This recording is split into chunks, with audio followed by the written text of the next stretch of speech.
Pi Maria Arajar Pra sedang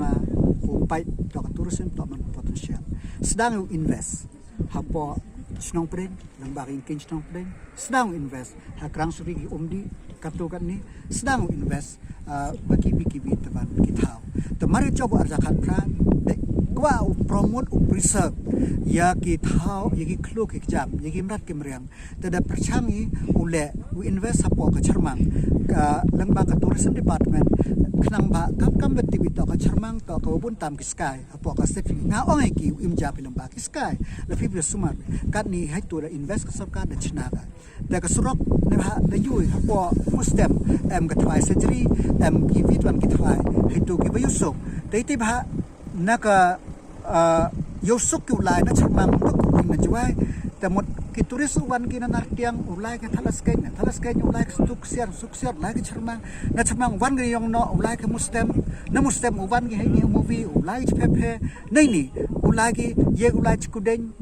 koi nong bere tu tangwa yo wan nduk de wan gidam rem ye tiba yo pen sanction ye kudeng thame kudeng rem kamwa khan ruk lur tam yo chna gitu ko srok connect man ka circuit tada yu phi ka hat po hai ni hat krang suri la ki da chna ki restaurant de pen miat i ki thau lai ke ta hachnong pleng chha lur tam da sanction ni ba ka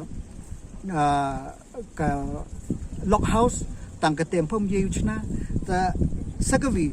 kepada sedang ucna po darang king, kamu king chnong pleng nyap haulak, kepada sedang mana ada puja ni try, kemudian dia usai sedang biang ucna king, you promote ya kedarang. Sakawi ke surok, tau umiat ke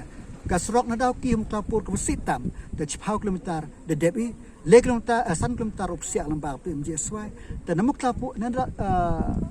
amrem hong tapur man ke surok wasi, arfau keluar de kut tendar ki lembag CRF, you pen heki na amrem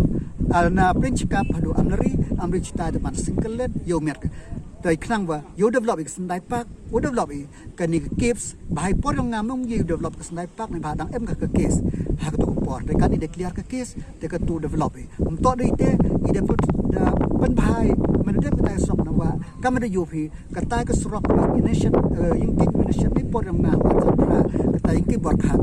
de pika katu wan kasrok tebut lembah kan itu nangku ke tourism keleng tangwa ke tourism uku ba to de ji krelang no chochno nei ba ile na tibun ki thau ji to ki thau yong ki tre lam e thau ki ka e man ka u develop ya ka tourism hapo ka ni ka thai ngau i nei ba tourism ka potential yang ka to man ka very high hapo ka ni ka thai kam ju hapo ostik yong